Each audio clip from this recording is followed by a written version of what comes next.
All right. Hey there, and welcome to the OCD and Anxiety FAQ. And so in this segment of the show, we try to do at least one of these a week where we just talk about a very specific question. And this question for this week is going to be, why should I stop my compulsions? So, this is a common question. And obviously this comes in various ways. Most people don't actually say, like, why should I stop my compulsion, as much as they say, why should I stop avoiding this? Why should I not get reassurance about this? This is important. And so really it's kind of this broad question of, hey, reassurance, anything you do to control your fear, anything you do to avoid, anything you do to check, anything you do to, again, like, try to get rid of or even control the feelings you're experiencing. So why should you stop this? Because, generally speaking, the compulsions make you feel better. So the natural question is, why should I stop? And the answer is because compulsions are the component that feed the loop. And again, if you understand this as a loop problem, and this goes back to the episode that I did this week on, contextualizing the objective big problem as opposed to your subjective experience of OCD and anxiety, then you begin to understand that, like, hey, look, the compulsions are the component that keep this problem going. And they're the only component of the loop that's actually in your control. So while I understand that, and again, it's scary. I understand. Like, I totally get this question, because, you almost have to think of your compulsion as like your drug. I know a lot of people wrestle with that idea, and people have fought me on this idea, but it's like, if you look at it, it really serves in many ways the same exact purpose, right? Of any kind of substance that makes you feel relief, right? Most people, even in Dr. Gabor Mate's book, I apologize, in the realm of Hungry Ghost, where he talks about addiction. I mean, he blatantly states that, most people who wrestle with some kind of addiction aren't doing it because it feels good as much as it alleviates pain. And usually we're talking about like emotional and psychological pain. And so, because, I've yet to meet someone who has been addicted to some kind of substance, whether it's alcohol or, marijuana, or even harder, or more aggressive substances, that says that, I really plan this for my life and I want this for my life. And it's like, no, of course not. What happens is if you're using something to mitigate this emotional pain, you just need more and more and more of it. And this is what happens with compulsions.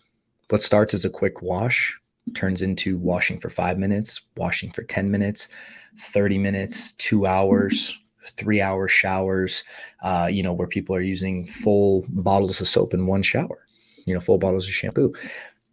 It builds, right? And so, yes, I know the compulsions make you feel better today, but they make you worse tomorrow.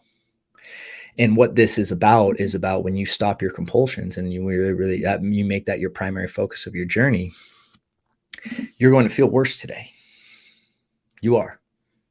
Not going to sugarcoat it. You will. You're going to feel worse today than if you did the compulsion. But you'll feel better tomorrow, right? And then even better, and then better and better. Just in the same way, when someone's going to detox off of a substance, generally it's not a pleasant experience for the person, but as the more time they go without the substance, the more their body's able to, can regulate on its own, and they can start to have, again, and operate from just this not being dependent on the substance. And in same way here, though, is like, if you're dependent on compulsions, like, you really just need to be honest with yourself about that. If you're like, hey, I can't do X, Y, and Z unless I do these compulsions, you're dependent on them. Your life is now dictated by it. Now this thing has control over your life. You don't have control. Most people, this is like one of the major things that I think keeps them stuck, is like, they're just unwilling to look at how damaging letting fear control your life is, and how small your life becomes. So why should you stop compulsions? or why should I stop my compulsions? Because that's the only thing you have control over, number one. It's the only aspect of a loop that you really have control over. When you do, it breaks the loop, which is our objective goal in recovery, is to break the loop. That's how you actually define recovery, right? Like if someone's compulsion free, like that's recovery. That's what it is. It's not, and when you understand that, like recovery is a choice. Did I do compulsions today or did I not? And, really understanding that is the pathway to your long-term recovery. So hope that was helpful. If you're looking for additional support, there's links down in the notes, of some good places to get started over at Restored Minds.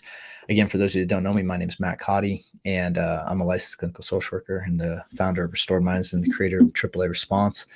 And let's see, I'm trying to think if there's anything else. I think that's it for today. But we'll continue on with the OCD FAQ each week. So if you have any questions, please just comment them right underneath this, right? And we'll review questions. I might even create a little thing to submit questions through our site for the show, because I think we're getting some pretty good feedback on this particular segment. And so we'll see you guys next week. And then also please check out the episode that we did earlier this week, because I think it will really be helpful with understanding the difference between subjective and objective truth when it comes to OCD and anxiety. So with all that said, hope you guys have a great week. Please like, subscribe, leave a comment below and a review on iTunes. And with that, much love and have a wonderful weekend. Talk to you guys soon. Hey there, hope you enjoyed that recent video. We really would appreciate your support real quick if you could like and subscribe to our channel.